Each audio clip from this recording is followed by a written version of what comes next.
What is up, winning team? Hello and welcome to the next part of us reading through this book, Beyond the Veil, Exploring the Bubble Theory and the Fourth Dimension, a beginner's journey into higher dimensions and modern physics, which is written, of course, by Jamil Chamberlain, who happens to be my friend's husband. And I really want to, we'll continue reading through this because I really feel this is like something.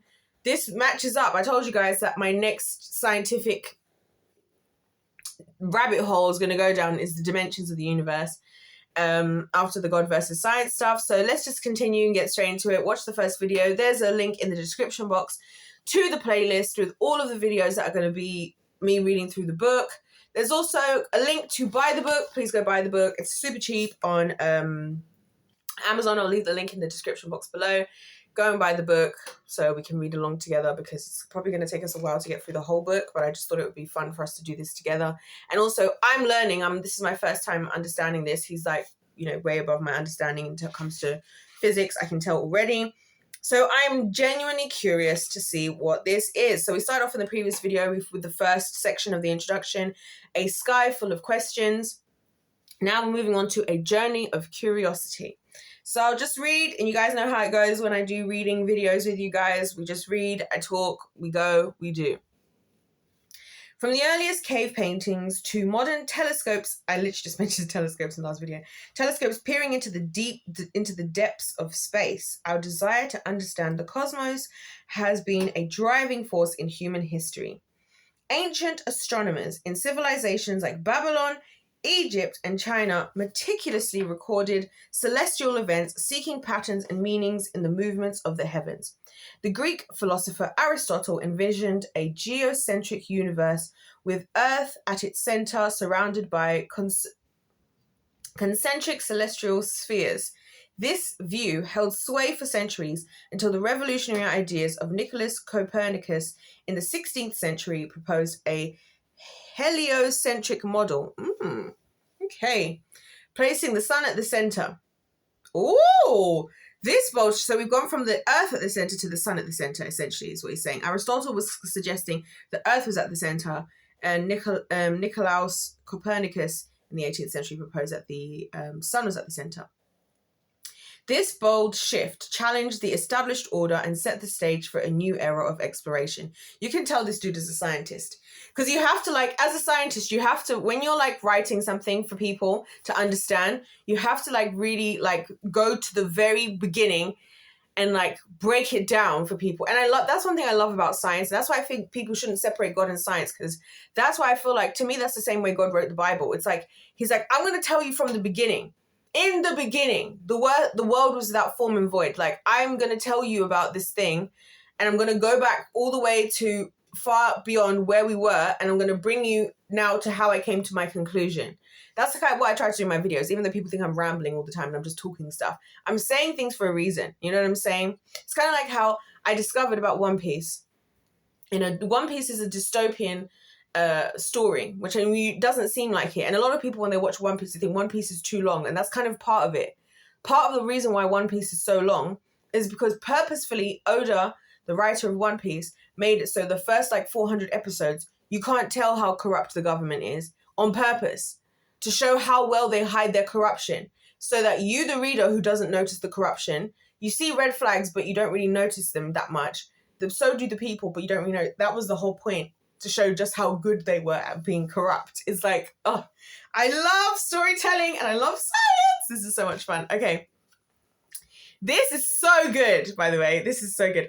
Galileo Galilei, with his improved telescope, observed moons orbiting Jupiter and the phases of Venus, providing the tangible evidence that not everything revolved around the Earth. His discoveries ignited a scientific revolution. Ooh, okay. His discoveries ignited a scientific revolution, paving the way for Isaac Newton's law of motion, so that's a huge thing, and universal gravitation, which mathematically describes the forces governing celestial bodies. This is interesting. This is really interesting. Fast forward to the 20th century, Albert Einstein's theories of relativity reshaped our understanding of space and time, revealing a universe far more complex and fascinating than previously imagined. The cosmos was no longer a static backdrop, but a dynamic entity expanding and curving, interacting in ways that continue to intrigue scientists today. So this is exactly what I was saying to you guys about why I knew that the dimensions of the universe was the next stage, because we started with the God versus Science series videos that I did, started with me talking about the fact that prior to, you have to go and watch it, but the fact that there was a certain point where scientists believed that the universe was static, it wasn't expanding or contracting, and the discovery that it was indeed expanding was kind of a huge deal. And so this is like the perfect, like, if this is where we're at on like literally page 3, this is going to be so good. So I'm so excited. Okay, anyways, let me just continue. Unanswered questions and new frontiers. Despite these incredible advancements, many mysteries remain. What is the true nature of gravity? That's a question I ask myself all the time, and I ask the Lord. How do we reconcile the seemingly incompatible theories of general relativity and quantum mechanics? What is the composition of the universe, most of which appears to be made invisible dark matter and dark energy? That's something that people don't realize, that the majority of the universe is considered to be dark matter, dark energy, and not necessarily things that we completely fully understand. Hence why I also say to you guys that as much as I am a big believer of science, you guys can see me nerding the heck out reading this book, we don't also completely know a lot of stuff. We know some stuff, but we don't know everything, and we don't know a lot also. As we delve deeper into these questions, new theories emerge, challenging our perceptions and pushing the boundaries of knowledge. Concepts like extra dimensions, parallel universes, and the multiverse enter the conversation, offering tantalizing possibilities. So just to make 2 comments from my personal opinion about this. Number 1, personal opinion is that, I've heard, and this is where I'm going with this, why I'm curious about this book is about the 4th dimension, that some scientists believe that, in our dream state, we enter into the 4th dimension. Not just that, but even just the concept of a multiverse is also quite interesting. And I never really understood the concept of that until I watched the Spider-Verse movies, ironically, which the 3rd one's coming out this year, I think. And just seeing, Miles Morales, who becomes Spider-Man, in different universes that are kind of like parallel, but also not necessarily parallel at the same time. I don't know.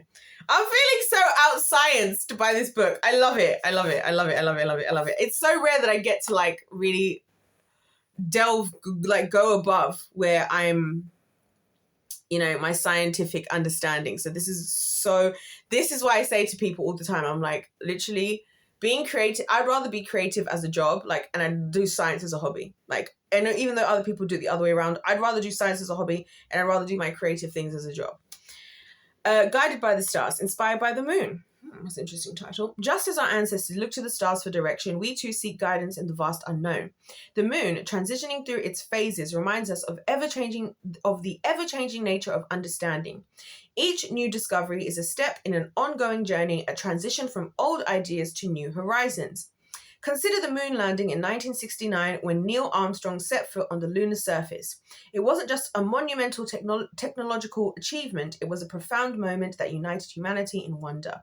The famous words, "That's one small step for man, one giant leap for mankind," I remember hearing that 100,000 times, encapsulated the spirit of exploration and the limitless potential of human ingenuity.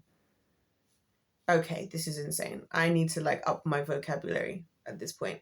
The eternal quest. Our fascination with the cosmos is more than a pursuit of knowledge. It's a fundamental part of who we are. The night sky connects us to our past, ignites our imagination, and beckons us to explore. Each star is a reminder of the countless possibilities that await discovery. In this book, we embark on a journey to explore one such possibility, the bubble theory. This is what I love about scientific writing and scientists who write things. You see how there's I hate to compare the two, but I have to give the credit where credit is due, not me rapping and rhyming. Same with L. Ron Hubbard, Dianetics, right? In his book, he prefaces how he came to his conclusions. This is what scientists have to do. You preface. I remember doing my own scientific research. In your introduction, you explain the areas as to how you got to where you got to and why this is something to even consider and where the basis of your theory is even coming from, right? Love it. It's an idea that delves into the very fabric of reality, suggesting, this is going to be important, that there may be more dimensions and layers to the universe than we can perceive. will venture beyond the familiar 3 dimensions, exploring concepts that challenge conventional wisdom. Through simple analogies, thought experiments, and accessible explanations, will unlock the doors to higher dimensions and consider how they might explain some of the universe's greatest mysteries. So I like that. First of all, you guys know that I believe in the dimensions of the universe, and I believe that like the dimensions of the universe are like the deeper the dimensions. My personal theory is the more numbers of dimensions you go, the more quote unquote supernatural it becomes, as in like not that it becomes supernatural and it becomes something that can't be explained by science, but the more that the science will actually explain the supernatural is what I'm trying to say. So that's why I'm curious about this. That's just my theory. I don't know if I'm right or wrong. I will have to find out in time, but that's my hypothesis. So that's why I'm really curious about this, to go into this. And he's kind of suggesting exactly what I'm saying. Well, unlock doors to higher dimensions and consider they might explain some of the universe's greatest mysteries, because there are a lot of mysteries in the world, like even just so for example, if you look at the planets in outer space and how they're spaced against each other and how just the overall balance of our universe, it's statistically highly unlikely that our universe would exist perfectly as it does so well. There's just so many things to consider. So I kind of love this concept here. We'll keep going. The bubble theory, and I've also never heard of the bubble theory in any way, shape, and form. So that's why this is also really fun. This is you guys getting to see me genuinely seeing the science myself for the first time. As you turn the pages, I invite you to rekindle that childlike curiosity. You guys know how I feel about this, because I talk about this all the time. About like when you're a child, this is why I love working with children. Their imagination, like everything, they're so open-minded. Like that's why I love working with kids. They're so open-minded. You know what I mean? And they ask questions and they just, I love it. So I love this. The childlike curiosity that all felt when first gazing at the stars. Let's ponder big questions together, embrace the unknown, and perhaps in the process glimpse a new understanding of the universe we call home. That's so crazy. Whether you're a seasoned science enthusiast or simply someone intrigued by the wonders of existence, this journey is for you. Let's look up once more at the night sky, allowing our imaginations to soar among the stars and beyond into the uncharted territories of the 4th dimension. So I'm so excited. So key takeaways from the introduction. I love this like summary of bullet points here. Human curiosity. From ancient times to the present, humans have looked to the stars and the moon for guidance, inspiration, and understanding. Progress of astronomy. Significant figures like Copernicus, Galileo, Newton, and Einstein have revolutionized our understanding of the cosmos. Number 3, ongoing mysteries. Despite advancements, many questions about the universe remain unanswered, prompting new theories and explorations. The bubble theory, introduced as a new perspective to explore, potentially offering insights into higher dimensions and the fabric of reality. And finally, invitation to explore. Readers are encouraged to embark on this journey with an open mind and sense of wonder. This is so good. So chapter 1 of the book is Life in 3 Dimensions, and you're going to have to come back for that. You're going to have to come back. So yeah, this is really interesting, you guys. Like I said, let's keep going. This is so cool. I'm learning. I love learning. I think that's why I'm good at teaching, because I love to learn myself. I love learning. That's why I love reading the Bible. I love to learn. I'm a lifelong learner, and just gaining new information it's great. Look, Jesus already did all he did on the cross, and I received Christ. I'm going to be with the Lord at the end of all of this. So the only thing that's really fascinating is just to understand more of this experience that I'm currently having. It's just, I'm literally obsessed. So this is so much fun. Guys, please go check out Jamil Chamberlain's book in the description box below. I will have the link to go and purchase it. Purchase the book.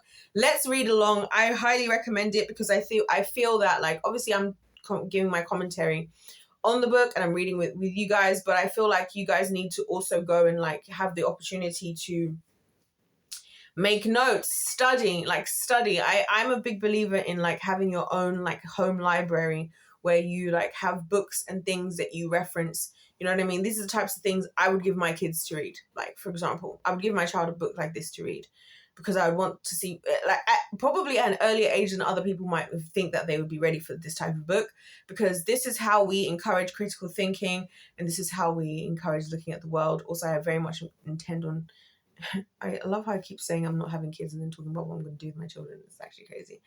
But then they can actually, like, you know, I buy them a telescope. They can enjoy. This is like a perfect like tool, say, for like homeschooling kind of thing, to conceptualize at any degree, to any level, these types of things. So yeah. Anyways, guys, I'll see you guys in the next part of this, where we go into chapter 1, life in 3 dimensions, which we're currently living in the 3rd dimension. Like, this experience we're having is 3-dimensional. I'm so excited. Anyways, you guys, if life's a game, let's play to win. God bless you all. God loves you. I love you. And I'll see you in my next one.